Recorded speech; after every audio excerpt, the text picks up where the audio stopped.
ആരംഭ റസൂലിന്റെ മുമ്പിലേക്ക് ഒരു പെണ്ണ് നിലവിളിച്ച് കരഞ്ഞുകൊണ്ട് ഓടി വരികയാണ്. റസൂലുള്ളാഹി സ്വല്ലല്ലാഹു അലൈഹി വസല്ലമ തങ്ങളുടെ മുമ്പിലേക്ക് കണ്ടുമുട്ടുന്ന വേദനയോടെ ഒരു പെണ്ണ് വരികയാണ്. മദീനയുടെ മലയോര പ്രദേശങ്ങളിൽ താമസിച്ചിരുന്ന ഒരു പെണ്ണ്. ആ പെണ്ണ് പൊട്ടിക്കരഞ്ഞുകൊണ്ട് റസൂലുള്ളാഹി സ്വല്ലല്ലാഹു അലൈഹി വസല്ലമ തങ്ങളുടെ മുമ്പ് വന്നിട്ട് ഓരോരുത്തരോട് ചോദിക്കാണ്. റസൂലുള്ളാഹി ഇരിക്കുന്ന സ്ഥലം അവർക്കറിയില്ല. അതുകൊണ്ട് വഴിയിൽ കാണുന്നവരോടൊക്കെ ചോദിക്കുന്നു, ദല്ലൂനി അലൻ നബിയ്യ സ്വല്ലല്ലാഹു അലൈഹി വസല്ലം, അള്ളാന്റെ റസൂൽ എവിടെയാണുള്ളതെന്ന് എനിക്കൊന്ന് പറഞ്ഞു തരിക, അള്ളാഹുവിന്റെ റസൂൽ എവിടെയാണുള്ളതെന്ന് എനിക്കൊന്ന് അറിയിച്ചു തരിക. അവര് പറഞ്ഞു കൊടുക്കുന്ന സ്ഥലത്തേക്ക് ആ പ്രിയപ്പെട്ട പെണ്ണ് ഓടുകയാ. നബി സല്ലല്ലാഹു അലൈഹി വസല്ലമ തങ്ങളുടെ മുമ്പിൽ വന്നപ്പോ ആ പെണ്ണ് പറയുന്നു, എന്റെ അപരാധം അല്ല പൊറുക്കോ നബിയേ, എന്റെ പാപങ്ങൾ അല്ലാഹു പുറത്തു തരുമോ നബിയേ. ആരംഭ റസൂല് പറഞ്ഞു, എന്ത് തെറ്റാണ് പെണ്ണെ നീ ചെയ്തത്? ആ പെണ്ണ് പറയുന്നു, ലോകത്തൊരു പെണ്ണും ചെയ്യാത്ത തെറ്റാ, ലോകത്തൊരുമ്മയും ചെയ്യാത്ത തെറ്റാ. അല്ലാഹുവിന്റെ റസൂല് പറഞ്ഞു, ആ തെറ്റിന്റെ വലിപ്പം എത്രയാണ്? സഹാബികളൊക്കെ സന്ദേഹത്തോടെ കാത്തിരിക്കുമ്പോ ആ പെണ്ണ് പറയുന്നു, നബിയേ, ഇന്ന സൗദിയോ ബഅന്നി ഫസനൈതു, എന്റെ ഭർത്താവ് എന്റെ അടുത്തില്ലാത്ത കുറെ നാടുകളുണ്ടായിരുന്നു നബിയേ, എന്റെ ഭർത്താവ് എന്റെ അടുത്തില്ലാത്ത കുറെ സമയമുണ്ടായിരുന്നു നബിയേ. എന്റെ പെങ്ങളെ 3 ദിവസത്തെ 9 മണിക്കൂർ കൊണ്ട് പറഞ്ഞാ തീരാത്ത പ്രഭാഷണത്തിന്റെ ഒരു ഭാഗം അല്പം നീണ്ടുപോകുന്നതിൽ നിങ്ങൾ സങ്കടം പ്രകടിപ്പിക്കല്ലേ. ഇത് പറഞ്ഞു തീർത്ത് കൽബ് വെളിച്ചമാക്കണ്ടേ നമുക്ക്. അതുകൊണ്ട് തിരക്കുകളൊക്കെ മാറ്റി കുറച്ച് സമയമൊന്ന് കാത്തിരിക്കുക. എനിക്ക് ക്ഷീണമില്ലാത്തത് കൊണ്ടല്ല, എനിക്ക് തിരക്കില്ലാത്തത് കൊണ്ടല്ല, പക്ഷേ അല്ലാഹുവിന്റെ റസൂലിന്റെ പൊരുത്തമുള്ള ഉസ്താദുമാരുടെ ഉരുത്തമുള്ള സ്ഥാപനത്തിന്റെ ചോട്ടിലിരുന്ന് പറയുമ്പോ അതൊരു വല്ലാത്ത പൊരുത്തത്തിന് കാരണമാണ്. അത് മനസ്സിൽ കരുതിയിട്ടാണ് എല്ലാം മറന്ന് നിങ്ങളോട് പറയുന്നത്. ആ പെണ്ണ് പറയുന്നു, യാ റസൂലല്ലാഹ്, എന്റെ ഭർത്താവ് കുറച്ചു ദിവസം എന്റെ വീട്ടിലില്ലായിരുന്നു നബിയേ.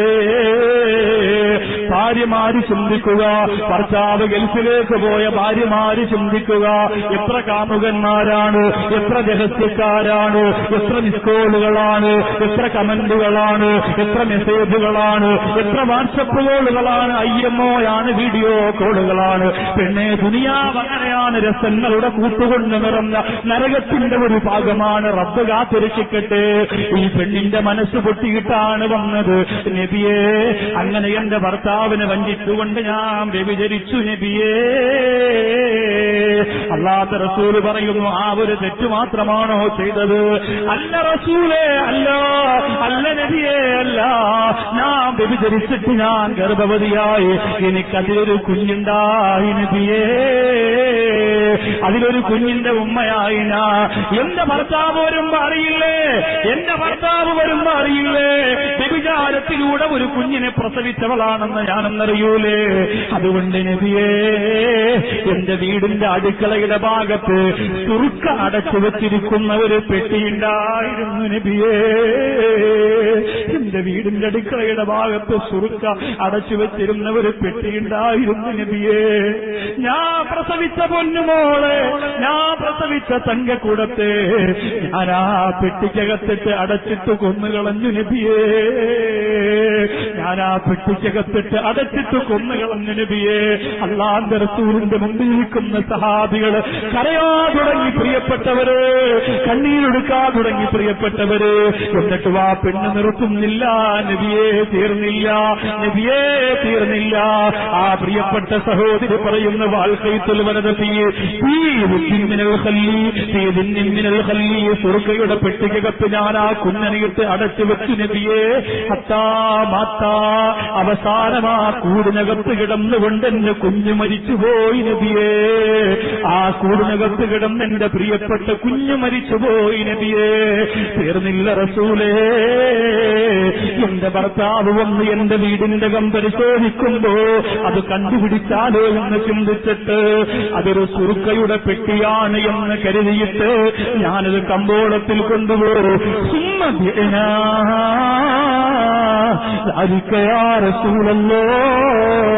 ഞാനതിനെ കച്ചവടം ചെയ്തു നബിയേ.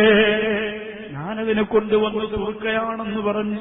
എന്റെ കുഞ്ഞിന്റെ ശരീരം അലിഞ്ഞു ചേർന്നു പോയ ആ പെട്ടിയെ കൊണ്ടുവന്ന് കമ്പോളത്തിൽ കൊണ്ടുവന്ന് ഞാൻ കച്ചവടം നടത്തിയെന്ന് പറയുമ്പോ ആ റസൂലുള്ളാഹിയുടെ മുമ്പിൽ വന്ന സഹാബികൾ നിലവിളിക്കുകയാണ്, യാ റസൂലല്ലാഹ്, ഈ പെണ്ണിന് അല്ലാഹു പുറത്തു കൊടുക്കുവോ? അല്ലാഹുവിന്റെ റസൂൽ പറഞ്ഞു, ഇതിലേറെ വലിയ പാപം ചെയ്താലും പൊട്ടിക്കരഞ്ഞ അല്ലാഹു അവൾക്കും അവൾക്ക് കുടുംബത്തിനും തെമ്മാടികൾക്കും പുറത്തു കൊടുക്കുന്നതാ. പക്ഷേ റസൂലുള്ള പറയുന്നു, എന്തുകൊണ്ടാണ് ഈ പെണ്ണിനെങ്ങനെ തെറ്റ് ചെയ്യാ തോന്നിയതെന്നറിയോ? പഠിച്ചോ, പ്രധാന പോയിന്റ് പഠിച്ചോ. ഇന്ന് നിങ്ങൾക്ക് കിട്ടുന്ന ഏറ്റവും വലിയ ഇൽമായിട്ട് സ്വീകരിച്ചോ. എന്തുകൊണ്ടാണ് ഈ പെണ്ണിനെ വ്യഭിചരിക്കാൻ, ഈ പെണ്ണിനെ തെറ്റ് ചെയ്യാൻ, ഈ പെണ്ണിനെ തെമ്മാടിത്തരം ചെയ്യാൻ ഇങ്ങനെ മനസ്സ് വരുന്നത് എന്തുകൊണ്ടാ? പെങ്ങളെ വ്യഭിചരിക്കാൻ തോന്നുന്നത് എന്തുകൊണ്ടാ? ചെറുപ്പക്കാരാ ഹറാമ് ചെയ്യാൻ തോന്നുന്നത് എന്തുകൊണ്ടാ? അല്ലാഹുവിന്റെ റസൂൽ പറയുകയാണ്, ഈ പെണ്ണിന് ഇത്തരം തെറ്റുകൾ ചെയ്യാൻ തോന്നിയത്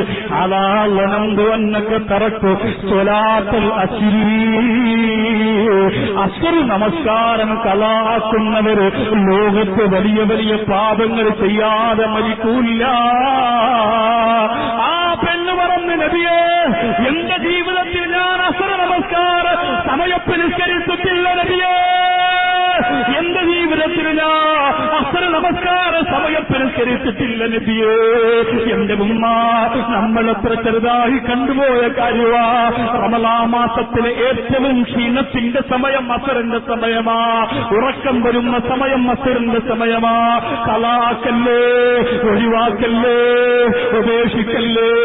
ആരംഭ റസൂല് പറഞ്ഞ അസ്ർ നമസ്കാരം പള്ളിയിൽ പോയി നമസ്കരിക്കുന്നതിന്റെ ശ്രേഷ്ഠത ആരെങ്കിലും തിരിച്ചറിഞ്ഞിരുന്നു എങ്കിലോ കാറില്ലാത്തവൻ ഇഴഞ്ഞിഴഞ്ഞിഴഞ്ഞിഴഞ്ഞ് അവനാ പള്ളിയിൽ വന്ന് നമസ്കരിക്കുമായിരുന്നു എന്നുള്ളേ നബി മുഹമ്മദ് മുസ്തഫ സല്ലല്ലാഹു അലൈഹി വസല്ലമ തങ്ങൾ പറയുമ്പോ, എന്റെ ഉമ്മത്തെ തെറ്റ് ചെയ്യാമെന്നത് നമസ്കാരം ഒഴിവാക്കുന്നത് കൊണ്ടാ. പ്രത്യേകിച്ച് അസ്ർ നമസ്കാരത്തിനോട് കളിക്കല്ലേ, അസ്ർ നമസ്കാരത്തെ നിസാരമാക്കല്ലേ, അസ്ർ നമസ്കാരത്തെ ചെറുതാക്കല്ലേ, അസ്ർ നമസ്കാരത്തെ ഒഴിവാക്കല്ലേ. അതിന്റെ ജീവിതത്തിലെ ഏറ്റവും വലിയ നാശമായിരിക്കും. അല്ലാഹുവേ, അല്ലാഹുവേ, ചെറിയ പ്രായത്തിൽ മക്കളെ നമസ്കരിപ്പിക്കാനുള്ള മനസ്സ് ഞങ്ങൾക്ക് തരണേ അല്ലാ. നോമ്പ് പിടിപ്പിക്കാനുള്ള മനസ്സ് ഞങ്ങൾക്ക് തരണേ അല്ലാ. എന്നിട്ട് നമസ്കാരം കളയില്ലാത്ത കുടുംബം, നമസ്കാരം ഒഴിവാക്കാത്ത കുടുംബം, വ്യഭിചരിക്കാത്ത കുടുംബം, കള്ളുകുടിക്കാത്ത കുടുംബം, ഹറാമ് തിന്നാത്ത കുടുംബം, ഹറാമ് ചെയ്യാത്ത കുടുംബം. അല്ലാഹുവേ, ഞങ്ങളുടെ മനസ്സിന്റെ കൊതിയാണ് ഈ സദസ്സിന്റെ പ്രാർത്ഥനയിലൂടെ അതിനുള്ള മഹാഭാഗ്യം നീ ഞങ്ങൾക്ക് തരണേ അല്ലാ. അല്ലാഹു സ്വീകരിക്കട്ടെ.